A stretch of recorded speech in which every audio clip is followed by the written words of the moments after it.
Hola queridos amigos, queridos hermanos de Betel y Canaán. Es un privilegio muy grande el poder trazar la palabra hoy para edificación de todos nosotros. Antes que nada, quiero pedir perdón a todos mis compañeros de Betel, con los que tuvimos la oportunidad de compartir. Fuimos una familia y sin duda alguna yo sé que pude herir los sentimientos de alguien, entonces aprovecho esta ocasión para pedirles perdón. Y también aprovecho esta ocasión para perdonar a los que yo sé que me ofendieron, porque en este momento histórico que estamos viviendo debemos vivir en reconciliación.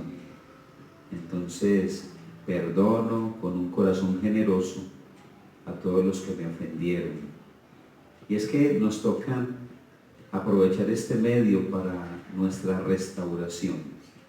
A ver, como seres humanos necesitamos mucho de la gracia de Cristo.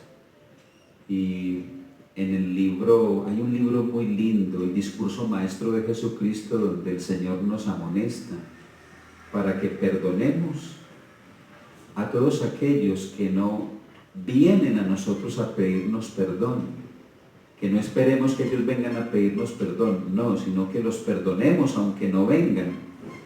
Y esto para beneficiarnos de una manera muy especial, porque nos beneficia a nosotros como también los beneficia a ellos para su salvación. Muy bien, quiero invitarles, querida familia de Betel, para que oremos. Oremos. Bondadoso y tierno Padre, en esta hora tan importante que estamos viviendo en toda la tierra, elevamos a ti, Señor, nuestro rostro, reconociendo, Padre, tu supremacía y tu grandeza, Señor. Tú eres digno de recibir la gloria y la honra por todos los siglos de los siglos sin fin. Padre, te expresamos, oh Dios, que te adoramos, que te exaltamos, que te amamos, oh Dios. Gracias por ser tan bueno como lo eres. Dirígenos en el estudio en esta mañana. Lo pedimos humildemente en el santísimo nombre de Cristo, el Salvador. Amén. Muy bien, hace un tiempo, cuando salíamos a hacer evangelismo, los ancianos de las iglesias locales se contactaban con nosotros, que íbamos a hacer las campañas, y de repente algunos hacían una pregunta rara, y los ancianos decían: hermano, perdón, usted va a tener la campaña, pero los temas que va a tener usted, cuénteme, ¿usted va a hablar de profecía o va a tener temas cristocéntricos? Noten ustedes la pregunta. ¿Usted va a hablarnos de profecía o nos va a tener temas cristocéntricos? Ese es el desbalance que hay hoy en nuestra iglesia. Mucha gente piensa que el tema de la profecía no es cristocéntrico, pero en esta mañana vamos a mirar las evidencias en base a la Escritura de que la profecía sí es cristocéntrica. Muy bien, cuando nosotros abrimos el cronograma profético de la profecía de las 2300 tardes y mañanas, nos encontramos con un punto de partida. Ese punto de partida es el año 457. Bien, ahí arranca la profecía. Pero hay algo muy curioso. Noten ustedes que en el 408 fue reedificado el templo. ¿Y con qué fin fue reedificado el templo?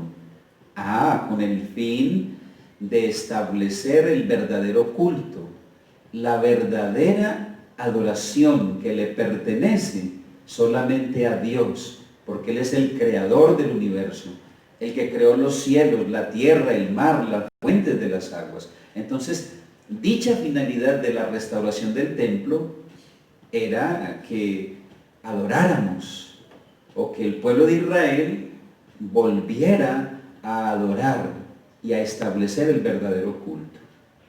Pero la profecía avanza y llegamos al año 27 después de Cristo. En el año 27 ocurre un hecho muy importante, y eso se cumplió milimétricamente, porque la profecía en Daniel capítulo 9 así lo anunció. Leamos acá en San Mateo capítulo 3 del 13 en adelante, dice: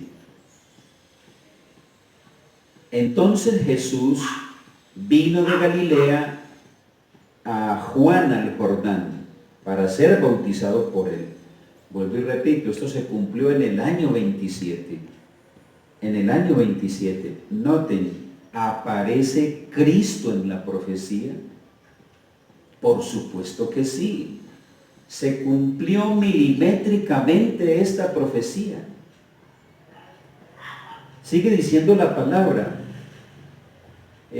mas Juan se le oponía a Cristo, al Mesías, diciendo: yo necesito ser bautizado por ti, ¿y tú vienes a mí? Pero Jesús le respondió: deja ahora, porque así conviene que cumplamos toda justicia. Entonces le dejó. Y Jesús después fue bautizado, subió del agua, y he aquí que los cielos fueron abiertos, y vio al Espíritu de Dios que descendía como paloma y venía sobre él. Y hubo una voz de los cielos que decía: este es mi Hijo amado, en quien tengo complacencia. Era que el poder que controlaba la vida de Jesús era el amor por su Padre y el celo por su gloria. Así que, ¿cómo no iba a estar complacido el Padre eterno? Aquí aparece Jesús en la profecía, pero hay algo que nosotros debemos entender, hermanos, como lo dice segunda de Pedro 1:19, porque tenemos la palabra profética más segura, a la cual hacéis bien en estar atentos como a una antorcha que alumbra en lugar oscuro, hasta que el día esclarezca y el lucero de la mañana salga en nuestros corazones. Sí, tenemos la palabra profética más segura. Eso se cumplió. Jesús fue bautizado en el año 27 por Juan Bautista. Ahora, para todos aquellos que de pronto están confundidos, ¿aparece verdaderamente Cristo en la profecía? Por supuesto que sí. Y notemos algo muy importante. En San Mateo capítulo 4, del 1 en adelante, se declara: entonces Jesús fue llevado por el Espíritu al desierto para ser tentado por el diablo. Y después de haber ayunado 40 días y 40 noches, tuvo hambre. Y vino a él el tentador y le dijo: si eres Hijo de Dios, di que estas piedras se conviertan en pan. Él respondió y dijo: escrito está, no solo de pan vivirá el hombre, sino de toda palabra que sale de la boca de Dios. Entonces el diablo le llevó a la santa ciudad y le puso sobre el pináculo del templo y le dijo: si eres Hijo de Dios, échate abajo, porque escrito está, a sus ángeles mandará cerca de ti, y en sus manos te sostendrán, para que no tropieces con tu pie en piedra. Jesús le dijo, escrito está también, no tentarás al Señor tu Dios. Otra vez le llevó el diablo a un monte muy alto y le mostró todos los reinos del mundo y la gloria de ellos, y le dijo, todo esto te daré si postrado me adorares. Entonces Jesús le dijo, vete, Satanás, porque escrito está, al Señor tu Dios adorarás y a Él solo servirás. Aquí vemos la victoria contundente de Cristo, ese Cristo que aparece en el panorama profético, ese Cristo que aparece, pero que aparece realmente Cristo era Dios. Cristo era Dios. Jesucristo era Dios. Y Dios estaba revestido de la naturaleza humana. Se hizo nosotros. Dios se forró de carne y de huesos con una naturaleza pecaminosa, con 4000 años de degradación. En esa condición derrotó a Satanás. La aparición de Cristo en el cronograma profético fue un hecho asombroso.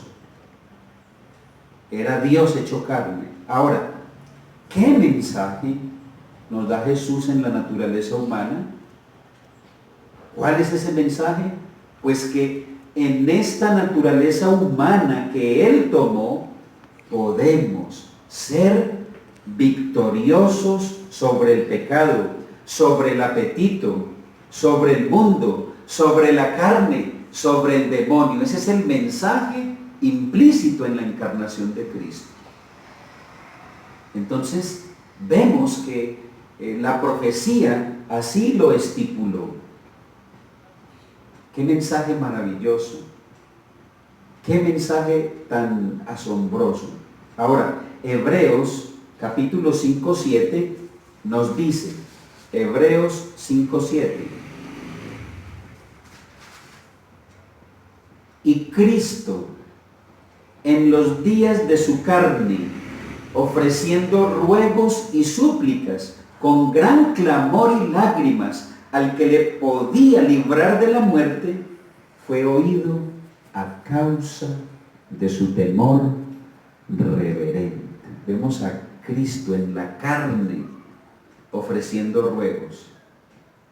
Esto es impresionante, y Él es perfeccionado.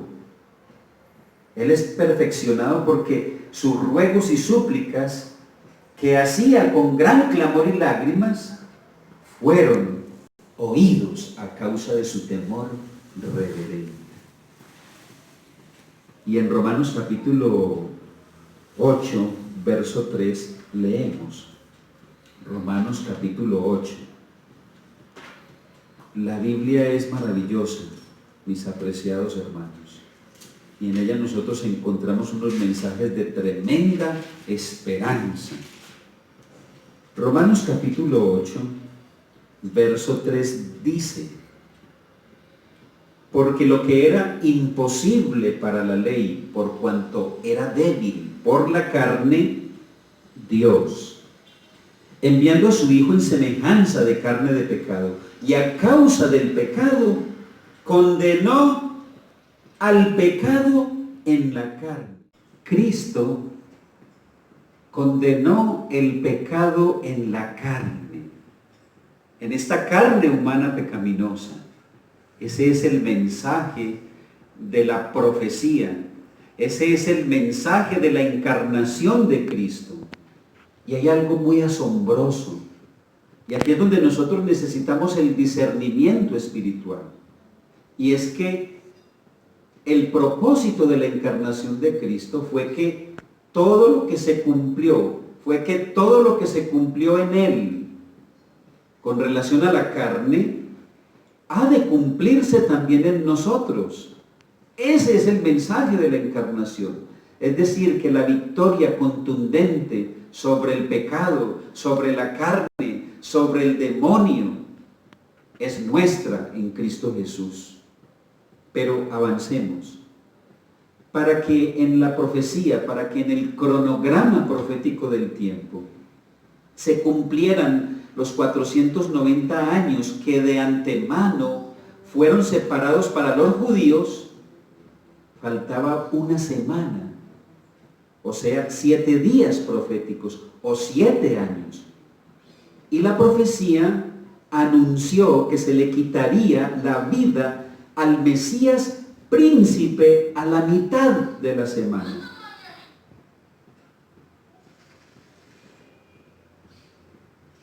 Quiero formular una pregunta importante. ¿Aparece Cristo en la profecía? Claro que sí, la profecía es cristocéntrica, desde el comienzo hasta el final. Hermanos, la crucifixión de Cristo también fue un hecho asombroso, profético, que se cumplió milimétricamente en el año 31. Pero ¿qué mensaje hay en la muerte de Cristo? Es curioso que en Génesis capítulo 2 del 1 al 3 el Señor nos dice lo siguiente. Génesis capítulo 2 del 1 al 3. Familia de Betel, estemos atentos. Dice la palabra del Señor: fueron pues acabados los cielos y la tierra y todo el ejército de ellos. Y noten la expresión, y acabó Dios en el día séptimo la obra que hizo. Y reposó el día séptimo de toda la obra que hizo. Y el verso 3, y bendijo Dios al día séptimo y lo santificó,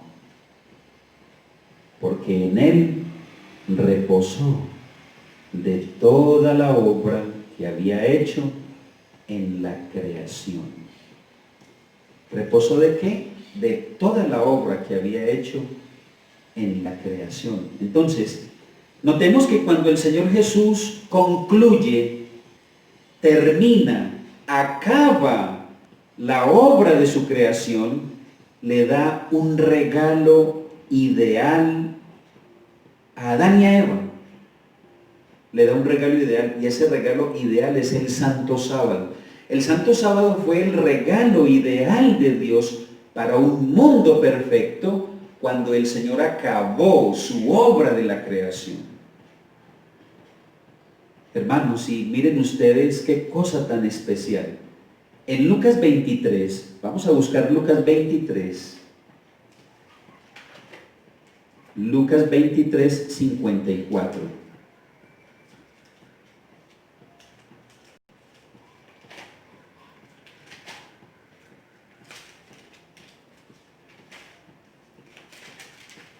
Estoy un poquito aquí enredadito, pero ya vamos a llegar.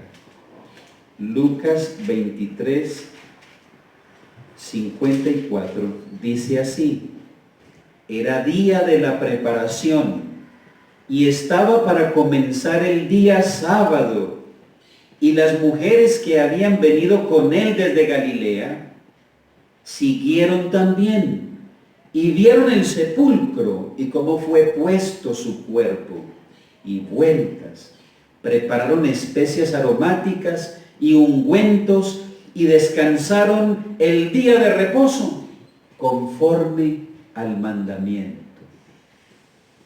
Mis queridos hermanos de Betel y de Canaán, aquí hay un mensaje poderoso.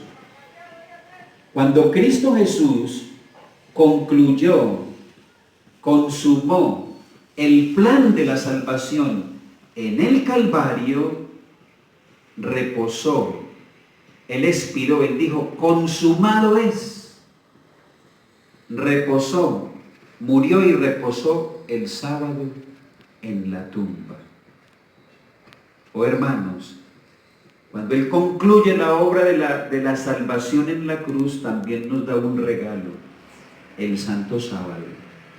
El Santo Sábado es el regalo ideal de Dios para un mundo caído, imperfecto y degradado por el pecado. Ese es el mensaje de la cruz. Y notemos que el sábado está imbuido de la presencia de Dios. En Génesis capítulo 2 leímos que el Señor bendijo el sábado. ¿Y cómo es que Dios bendice algo? Pues con su presencia. El sábado está imbuido de la presencia de Cristo. Pero no solo eso. En la misma adoración sabática, en todo el centro de la adoración sabática, se encuentra Cristo, nuestro gran Redentor. Alabado sea su nombre. Queridos, en verdad, esto es un mensaje poderoso. Esto es un mensaje especial. Recordemos que Cristo resucitó el domingo, primer día de la semana, y se le apareció 40 días a los discípulos y luego ascendió al cielo. Y a los 10 días de su ascenso al cielo ocurrió un evento de gran trascendencia en el reino eterno. Y ese evento fue la investidura sumo sacerdotal de Cristo en el cielo. Y algo también simultáneamente ocurrió el derramamiento del Espíritu Santo en el aposento alto. Y es que ese derramamiento del Espíritu Santo, en ese día, en ese gran ceremonial del cielo, se estaba anunciando la obra superior en favor del ser humano. Es decir, Cristo entró, pasó al lugar santo. Y como dice la profecía, ofició en el lugar santo 1810 años para después entrar al lugar santísimo en 1844. Entonces, los que piensan que la profecía no es cristocéntrica están equivocados. Ahora, nuestros ojos deben estar concentrados en lo que está ocurriendo en el lugar santísimo. Sí, allí debe estar nuestra mirada. La palabra del Señor anuncia en Daniel capítulo 12, Daniel capítulo 12, verso 10, lo siguiente. Daniel capítulo 12. Dice así el Señor: muchos serán emblanquecidos. Óigase bien, muchos serán emblanquecidos, muchos serán limpios, muchos serán purificados. ¡Qué tremendo mensaje! Y es que es así. La finalidad de la purificación del santuario celestial tiene que ver también, esa realidad tiene que ver también con la limpieza de este templo terrenal que somos nosotros. El Señor hará su obra magistral, su obra maravillosa de perfeccionarnos, de limpiarnos, de establecernos en la victoria sobre el pecado antes del regreso de Cristo. Antes del regreso de Cristo. Y no decimos amén por esto, claro que sí. Tenemos que ponernos contentos. Mirando el cronograma profético, desde la época de 1844 hasta el 2020, hasta la fecha de hoy, han transcurrido 176 años de gracia. Óigase bien, 173 años de gracia. Y aquí es muy relevante que nosotros hagamos un alto para contemplar los dos polos de la salvación. A ver, en el Calvario, porque es que la salvación tiene dos polos. Primero, el Calvario, y segundo, el lugar santísimo. En el Calvario, ¿qué pasó? En el Calvario fuimos reconciliados. En el Calvario se formó el puente de regreso a Dios. Y en ese bendito puente, porque Jesucristo se extendió como un puente sobre el abismo del pecado y la separación, sobre ese puente hemos de transitar tú y yo. Y en ese glorioso y bendito puente puede descansar toda la humanidad. En ese puente nos podemos refrescar. En ese puente podemos nosotros refrigerarnos. En ese bendito puente de acceso al Padre. Pero en el Calvario también encontramos el amor y la justicia. El amor se manifestó en Jesús en la carne y vimos la gloria de Dios, pero también se manifestó la justicia. Y la justicia demandaba la muerte del pecador. Y Cristo Jesús dio su vida por ti y por mí. En el Calvario encontramos la restitución. Sí, a través de ese glorioso sacrificio somos restituidos. Satanás nos arrebató el gozo. Satanás nos robó la gloria de Dios, que es su carácter. Satanás nos expulsó del Edén. Ahora, mediante este glorioso sacrificio, somos restituidos. Recuperamos todas las cosas. En el Calvario encontramos nuestra vida. Queridos hermanos, Cristo Jesús sufrió la muerte nuestra en la cruz del Calvario. Él fue coronado con una corona de gruesas espinas que traspasaron sus sienes para que tú y yo recibiésemos una corona de gloria eterna, la vida eterna. Cristo Jesús fue humillado en la cruz del Calvario.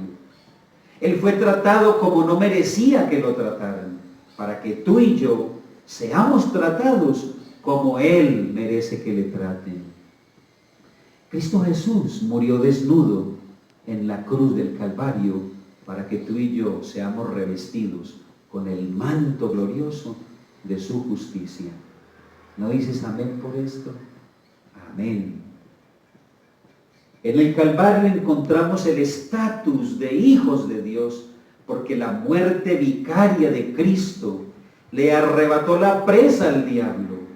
Y hoy tú y yo somos ofrecidos a Dios, ahora somos sus hijos. En el Calvario encontramos la bendita paz, esa paz que tanto anhelamos. Queridos hermanos de Betel y de Chinácuta, profesores, los que estén escuchando, en el lugar santísimo, ¿qué encontramos? Ya miramos el Calvario, ahora miremos el otro polo, el lugar santísimo. ¿Qué encontramos en el lugar santísimo? Tenemos a nuestro intercesor, Cristo Jesús. Tenemos nuestro sumo sacerdote. El libro de Hebreos dice que tenemos un sacerdote de tal rango, de tal naturaleza. Es decir, Él es excelso en santidad.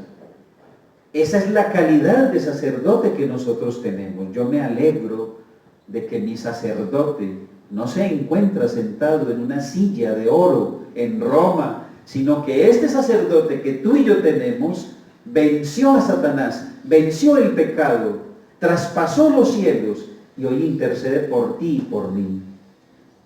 Hermanos, allí encontramos nuestro abogado. pero un abogado que nos defiende con gran propiedad, porque tú y yo estamos esculpidos en sus manos, en su pecho, en sus pies, en sus sienes. Él derramó su sangre por nosotros. Ya le pertenecemos a Él por redención y Él pelea nuestro caso. Él tiene gran propiedad para defendernos porque nos ama profundamente, pero también es nuestro juez justo. Alabado sea su nombre. En el lugar santísimo no solamente encontramos nuestro intercesor, no solamente encontramos nuestro sumo sacerdote, nuestro abogado, nuestro juez justo, pero también encontramos a nuestro hermano mayor y mejor amigo, que es Cristo Jesús. Alabado sea su nombre. Y finalmente, en el lugar santísimo encontramos nuestra santificación. La victoria es nuestra. Cristo Jesús aboga, intercede en este momento ante el Padre para que sus divinos mantos de justicia puedan ser aplicados a nuestras vidas, no para disimular el pecado, porque dichos mantos no son aplicados para disimular el pecado, para disimular nuestras faltas, nuestra carencia de carácter, no, sino para dar el remedio bendito al dilema del pecado en nuestra carne pecaminosa. Qué maravilloso es el plan de la redención. Sí, yo creo que Jesús me dará la victoria. Entonces, el llamado para todos nosotros hoy, familia de Betel y Canaán, ¿cuál es? Hermanos, que nos arrepintamos. Y ustedes saben que el arrepentimiento comprende sentir dolor, tristeza por haber pecado, pero también abandono del pecado y algo muy importante, reforma de la vida. Esto es el verdadero arrepentimiento. ¿Será que hay cosas por reformar? Yo creo que sí. Y por eso este es un momento muy histórico. Muy pronto Cristo Jesús se levantará del lugar santísimo, arrojará el incensario y vendrá a esta tierra. Pero antes de que Cristo venga a esta tierra, tú y yo hemos debido pasar por ese proceso y refinación y por la experiencia de la santificación. Por eso Hebreos 12:14 dice: seguir la paz con todos y la santidad, sin la cual nadie verá al Señor. Queridos amados, Cristo es poderoso. ¿Cuántos lo creen? Yo creo que ustedes lo creen igual que yo. Es tan poderoso Cristo que cuando estaba en el cielo derrotó a Satanás. Apocalipsis 12 dice que hubo una gran batalla, que Cristo derrotó al diablo y que fue arrojado, que Miguel, que es Cristo, derrotó al diablo y fue arrojado, pero Cristo, siendo Dios todopoderoso, allá lo venció. Pero también Cristo en esta tierra, siendo nosotros, forrado de carne y hueso, con una naturaleza débil por 4000 años de pecados, derrotó a Satanás. Pero Cristo, aún estando muerto, siguió siendo más fuerte que Satanás, porque con esa muerte vicaria le arrebató la presa al enemigo, y con esa muerte vicaria abrió los cerrojos de la cárcel que nos tenía a nosotros en condenación. Así que su muerte, aunque Cristo estuvo muerto, siguió siendo más fuerte que Satanás. Pero ahora Cristo ha resucitado, y si Cristo fue más fuerte que Satanás, aún estando muerto, ¿cuánto más ahora que vive para interceder por nosotros? Es la hora de la victoria, es la hora del triunfo, es la hora de nuestra restauración. Querida familia de Betel, alabado sea su nombre. Te invito para que oremos. Bendito, glorioso y santísimo Padre, digno eres de recibir la gloria y la honra por los siglos de los siglos. Te alabamos, Señor, te adoramos, porque tú eres digno de adoración. Oh Padre, venimos a ti, con nuestro corazón magullado, herido por el pecado, Señor, desconocemos la situación de cada persona que está oyendo en este momento este mensaje, pero Padre, sabemos que tú eres poderoso para salvar, poderoso, Señor, para perdonar, y que, Señor,